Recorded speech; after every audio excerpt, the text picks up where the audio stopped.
Vande Mataram friends, welcome to 11th standard English medium.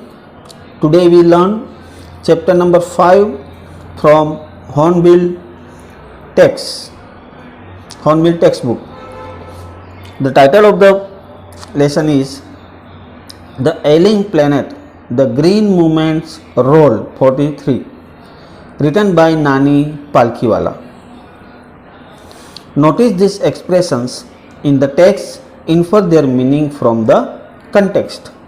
The first one, a holistic and ecological view, means considering a whole thing to be more than a collection of parts.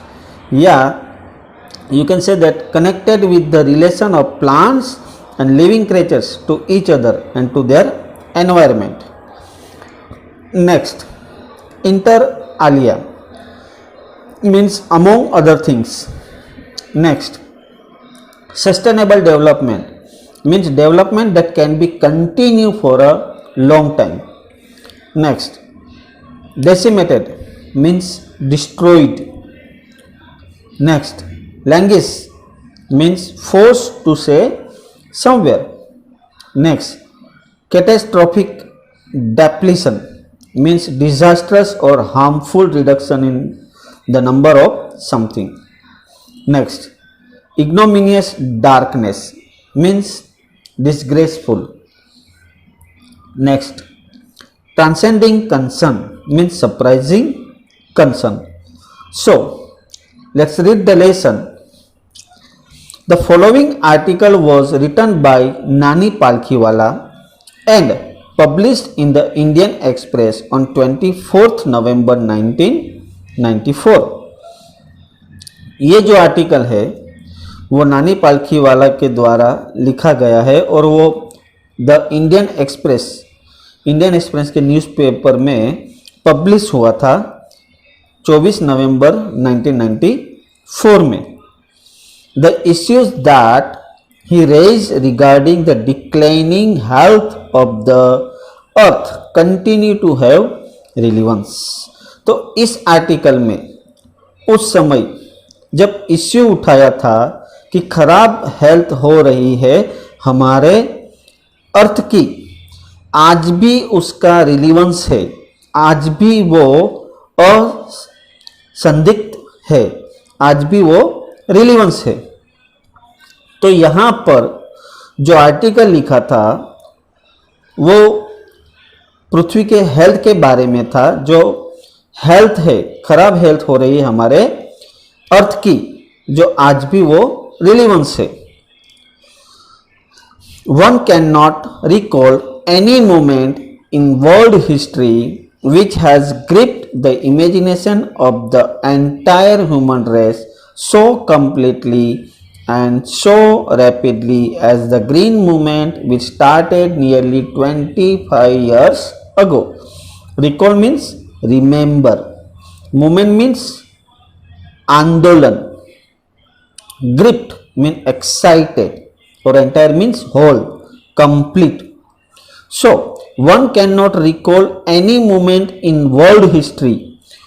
कोई किसी भी movement को याद नहीं कर सकता इस दुनिया की हिस्ट्री में. which has gripped the imagination of the entire human race so completely and so rapidly as the green movement which started nearly 25 years ago.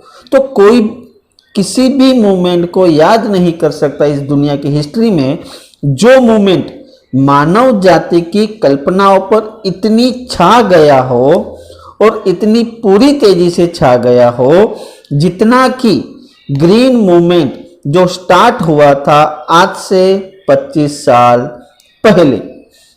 यानी कि दुनिया की हिस्ट्री में कोई भी मूवमेंट जो है वो कोई याद नहीं कर सकता कि जो मूवमेंट मानव जाति की कल्पना पर इतनी छा गई हो, इतनी पूरी तेजी से छा गया हो जितना कि ग्रीन मूवमेंट जो स्टार्ट हुआ था आज से 25 साल पहले. In 1972 the world's first nationwide green party was founded in New Zealand. Since then, the movement has not looked back. 1972 में दुनिया की पहली nation wide green party founded किया गया, बनाई गई न्यूजीलैंड में। तब से इस मूवमेंट ने पीछे मुड़कर नहीं देखा। Next paragraph, we have shifted one hopes irrevocably from the mechanistic view to holistic and ecological view. Irrevocably means finally, in an unalterable manner. Holistic means considering a whole thing to be more than collection of part, and ecological view means connected with the relation of the plants and living creatures to each other. तो यहाँ पर we have shifted one hope, हम उम्मीद करते हैं कि हमने shifted कर दिया है, हमने चेंज कर दिया है। अपना जो व्यू था, अपना जो विचार था, वो हमने बदल दिया है दुनिया के बारे में। पहले हमारा मैकेनिस्टिक व्यू था, एक यांत्रिक व्यू था।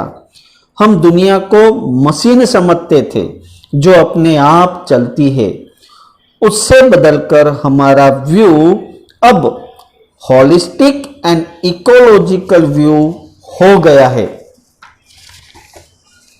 होलिस्टिक मीन्स हम दुनिया को एक देखते हैं, एक यूनिट में देखते हैं।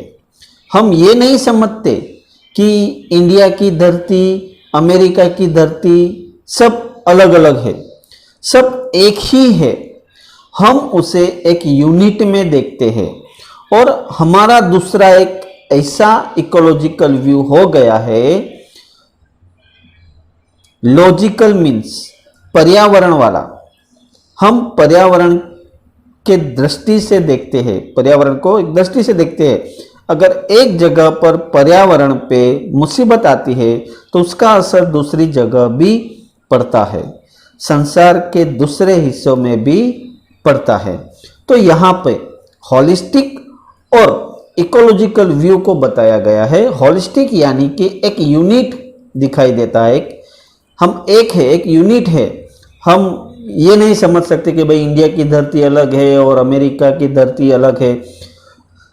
धरती तो एक ही है, हम एक ही मानते हैं, हम उसे एक यूनिट में ही देखते हैं। और हमारा जो दूसरा व्यू है, एक ऐसा इकोलॉजिकल व्यू हो गया है, लॉजिकल व्यू मीन्स पर्यावरण वाला। हम पर्यावरण के दृष्टि से देखते हैं। अगर एक जगह पर पर्यावरण पे मुसीबत आती है तो उसका असर दूसरी जगह पर भी पड़ता है, संसार के दूसरे हिस्सों में भी पड़ता है। Of the world, it is shift in human perceptions as revolutionary as that introduced by Copernicus, who taught mankind in the 16th century that the earth and other planets revolved around the sun. Shift means change, बदलाव। Perceptions means idea based on understanding, एक धारणा। तो यहाँ पे ये जो बदलाव है ह्यूमन की, मानव की धारणा में, वो इतना ही क्रांतिकारी है, वो इतना ही रिवोल्यूशनरी है जितना कि कोपरनिकस ने हमें सिखाया था 16th सेंचुरी में कि अर्थ और बाकी के जो प्लेनेट है वो घूमते हैं सूरज के चारों ओर। For the first time in human history, मानव के इतिहास में पहली बार हुआ है, there is a growing world wide consciousness that the earth itself is a living organism and enormous being of which we are parts. तो मानव के इतिहास में पहली बार हुआ है, ये एक बढ़ती हुई दुनिया में जागरूकता है। जो अर्थ है अपने आप में ही जिंदा ऑर्गेनिज्म है और एक बहुत बड़ा जीव है। इससे हम उसके पार्ट्स है, हम जो है वो उसके पार्ट्स है। It has its own metabolic needs and vital processes which need to be respected and preserved. तो उसकी अपनी एक शारीरिक पोषक की आवश्यकता है, नीड है, और जीवन संबंधित प्रोसेस है जिसका हमें आदर करना चाहिए, रिस्पेक्ट करना चाहिए और प्रिजर्व करना चाहिए, कीप सुरक्षित रखना चाहिए। तो यहाँ पर ये जो बदलाव है ह्यूमन की, मानव की धारणाओं में, वो इतना ही क्रांतिकारी है जितना कि कोपरनिकस ने हमें सिखाया था कि 16वीं सेंचुरी में कि अर्थ और बाकी के जो प्लैनेट्स है वो घूमते हैं सूरज की चारों ओर, सूरज की चारों ओर जो है अर्थ और दूसरे प्लैनेट जो है वो घूमते हैं। तो मानव के इतिहास में जो पहली बार हुआ है, ये एक बढ़ती हुई दुनिया में कॉन्शियसनेस है, जागरूकता है। जो पृथ्वी है, जो अर्थ है, अपने आप में ही एक जिंदा ऑर्गेनिज्म है और एक बड़ा, बहुत बड़ा जीव है। उससे हम जो है हम उसका एक हिस्सा है, एक पार्ट्स है। उसकी अपनी शारीरिक पोषक की आवश्यकता है, जरूरियात है और जीवन संबंधित प्रोसेस है जिसका हमें आदर करना चाहिए और सुरक्षित रखना चाहिए। Next, the earth's vital science reveal a patient in declining health. Vital means related to life. Declining health means falling health. We have begun to realize our ethical obligation to be good steward of the planet and responsible trustees of the legacy to future generation. Ethical means relating to moral. Obligation means duties. Steward means caretakers. तो यहाँ पे जीवन के लक्षण ये खुलासा करते हैं कि धरती एक पेशेंट है जिसकी हेल्थ लगातार बिगड़ रही है, लगातार खराब हो रही है। हमें इस ग्रह के सबसे अच्छे प्रबंधक उन्हें वे भावी पीढ़ियों की विरासत को संभालने वालों के रूप में अपने नैतिक कर्तव्य को समझना शुरू कर दिया है। Next, the concept of sustainable development was popularized in 1987 by the World Commission on Environment and Development. Sustainable development means development that can be continued for a long time. ये जो धारणा थी सस्टेनेबल डेवलपमेंट की, उसको popularise किया गया इस 1987 में, जो वर्ल्ड कमीशन द्वारा जो एनवायरनमेंट पर और पर्यावरण पर और विकास पर, the concept of sustainable development popular in 1987, ये जो धारणा थी सस्टेनेबल डेवलपमेंट, उसको पॉपुलराइज किया गया 1987 में। किसके द्वारा? बाय द वर्ल्ड कमीशन, एक वर्ल्ड कमीशन द्वारा। किस पर? ऑन एनवायरनमेंट, ऑन डेवलपमेंट, अपने एनवायरनमेंट पर, पर्यावरण पर और डेवलपमेंट पर, विकास पर। In its report it defined the idea as development that meets the needs of the present without compromising the ability of further generations to meet their needs. Example, without stripping the natural world of resources future generation would need. So, compromising means putting in danger. Stripping means removing all things and resources means supplies. तो यहाँ पर अपने report में define किया था, it is report, it define the idea. तो अपने report में एक आइडिया जो है उसको डिफाइन किया था कि सस्टेनेबल डेवलपमेंट के आइडिया पर ये डिफाइन किया गया है कि ये विकास ये डेवलपमेंट जो इस समय की जनरेशन की ज़रूरियातों को पूरा करे, प्रेजेंट ज़रूरियातों को पूरा करे, लेकिन इसके साथ कंप्रोमाइज बिल्कुल न करें। आने वाली जनरेशन के लिए हम कुछ न छोड़ें, आने वाली जनरेशन के लिए कुछ छोड़कर जाए और अपनी ज़रूरतों को पूरा करें।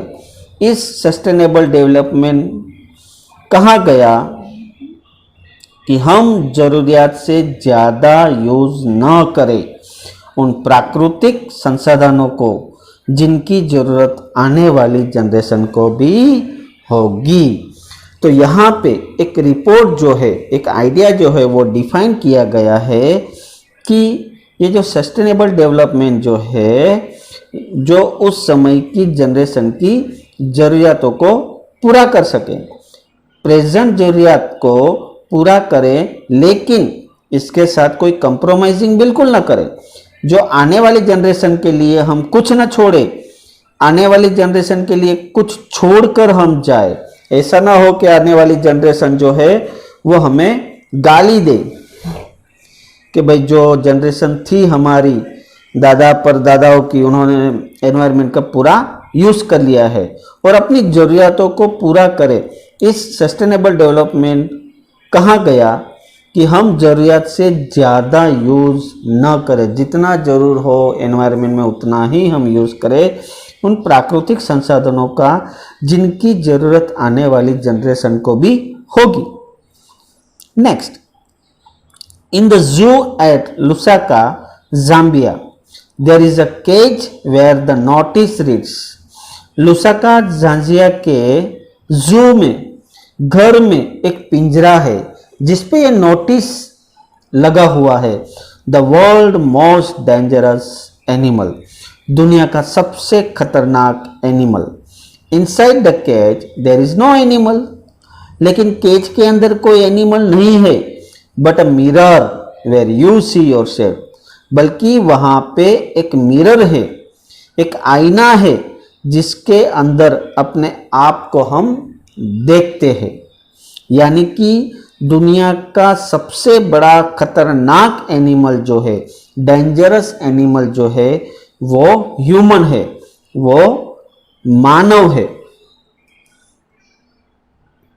Thanks to the efforts of a number of agencies in different countries, a new awareness has now dawned upon the most dangerous animal in the world. He has realized wisdom of shifting from a system based on domination to one based on partnership. Dawn upon means became obvious. Domination means control, influence. तो यहाँ पे thanks किया जाता है उन प्रयत्नों का जो कई एजेंसियों ने किए हैं, जो अलग अलग देशों में है। ये जो मोस्ट डेंजरस एनिमल है उसको अब समझ आ गई है। किसको समझ आ गई है? मानव को अभी समझ में आ गया है, क्योंकि मानव जो है वो दुनिया का सबसे बड़ा डेंजरस एनिमल है। एक नई अवेयरनेस मानव में आ गई है। अब उसने एक बात समझ ली है कि जो सिस्टम था डोमिनेशन का, इन्फ्लुएंस का, अपने आप को मालिक समझते थे, पेड़ों को, एनिमल्स को, उससे ये शिफ्ट, ये चेंज आया कि हम अब उसके पार्टनर बन गए हैं। यानी कि मानव जो है वो पहले एनिमल्स और ट्रीज को अपनी प्रॉपर्टी समझते थे, लेकिन अब ये समय आ गया है, अब ये मानवी को समझ में आ गया है कि भाई ये हमारा पार्टनर बन चुके हैं, हम अब उसके मालिक नहीं है। Next, scientist have catalogue about 1.5 million living species with which mankind share the earth. तो साइंटिस्ट ने एक लिस्ट बनाई है जिसके अनुसार 1.5 मिलियन लिविंग स्पेसीज है जिसके साथ इंसान धरती पर शेयर करता है। Estimate vary widely as regards the still uncatalogued living species. Biologists reckon that about 3 to 100 million other living species still languish unnamed in ignominious darkness. Catalog means arrange in a list. Estimate means opinion. Vary means different. Language means forced to stay somewhere, and ignominious darkness means disgraceful, humiliation, अपमानजनक।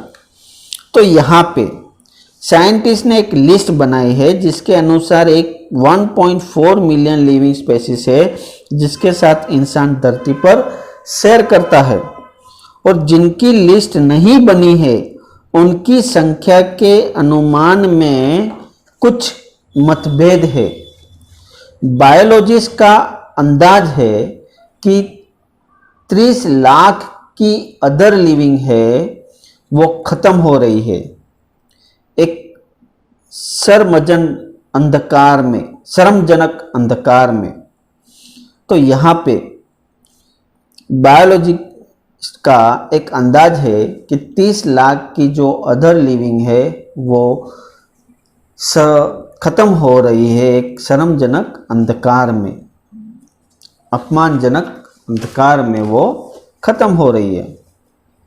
Next, one of the early international commission which deal inter Alia with the question of ecology and environment was Brand Commission, which had distinguished India as one of its member, Mr. L.K.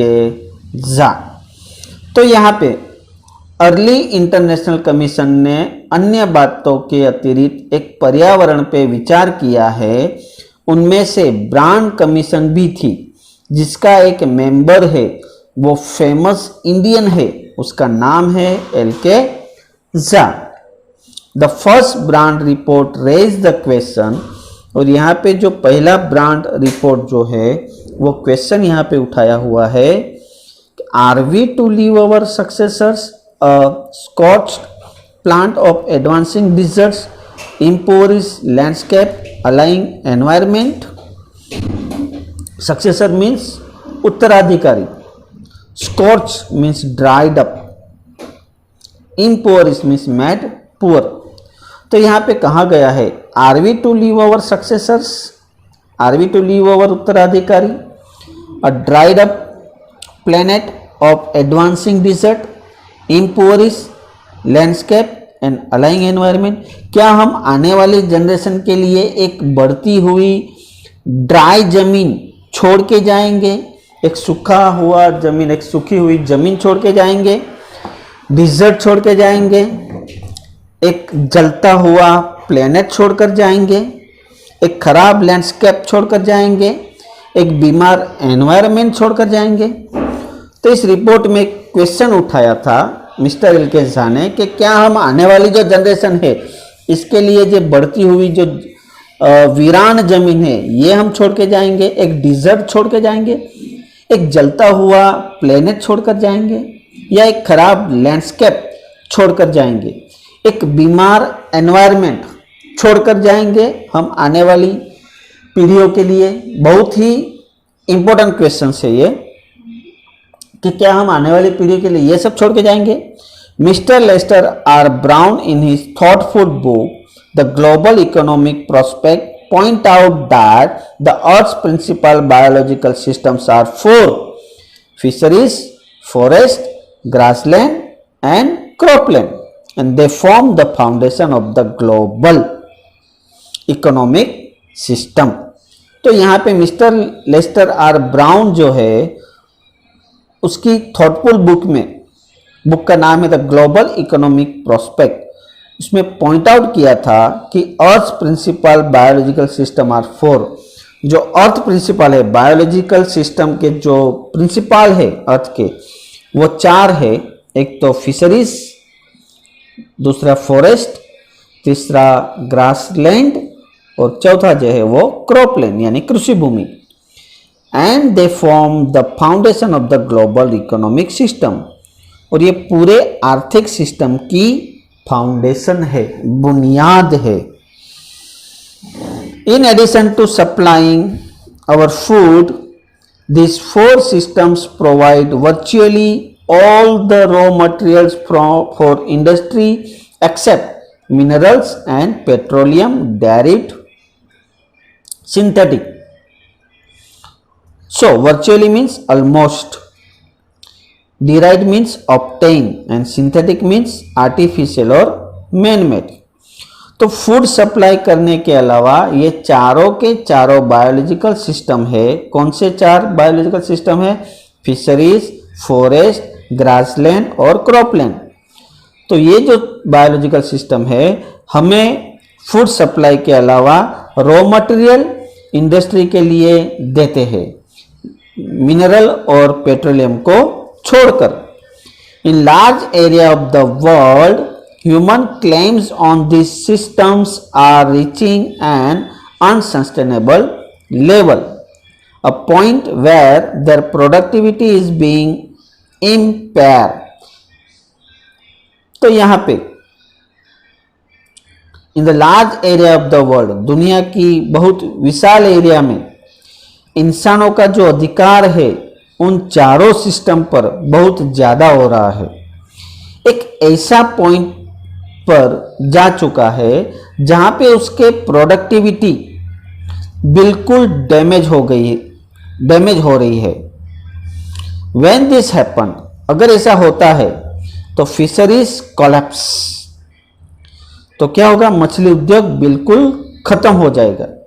Forest disappear, जो forest है वो disappear हो जाएगा। Grassland are converted into barren wasteland, grassland जो है वो बंजर भूमि हो जाएगी। एंड क्रॉपलैंड डिटेरियोरेटेड, और कृषि भूमि बिल्कुल खराब हो जाएगी।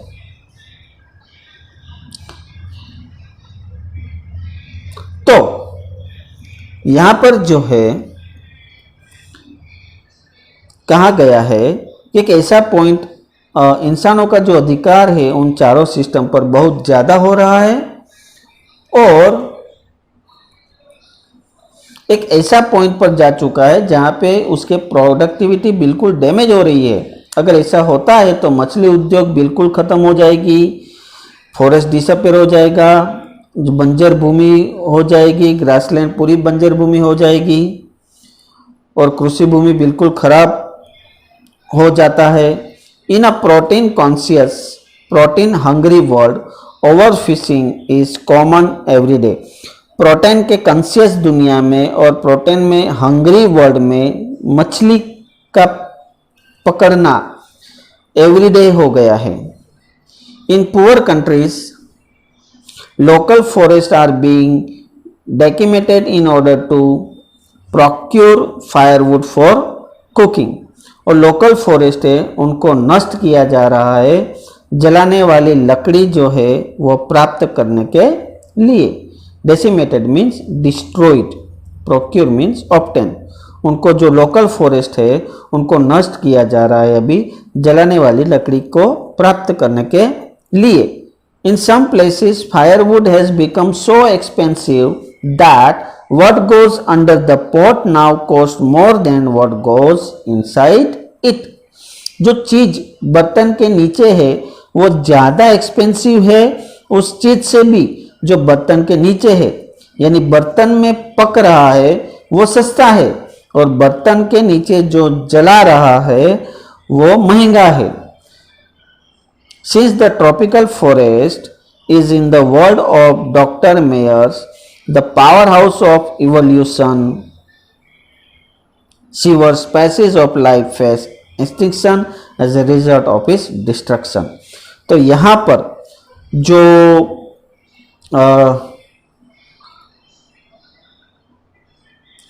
क्योंकि जो ट्रॉपिकल फॉरेस्ट है, क्योंकि वो ट्रॉपिकल जो फॉरेस्ट है वो कार्बनिक विकास का स्रोत है। डॉक्टर मेयर के शब्दों में कई ऐसी प्रजातियां हैं जो लुप्त हो रही है जंगलों की कम होने की वजह से। तो डियर फ्रेंड्स, यहाँ तक हम देखते हैं नेक्स्ट सेकंड वीडियो में। Thank you.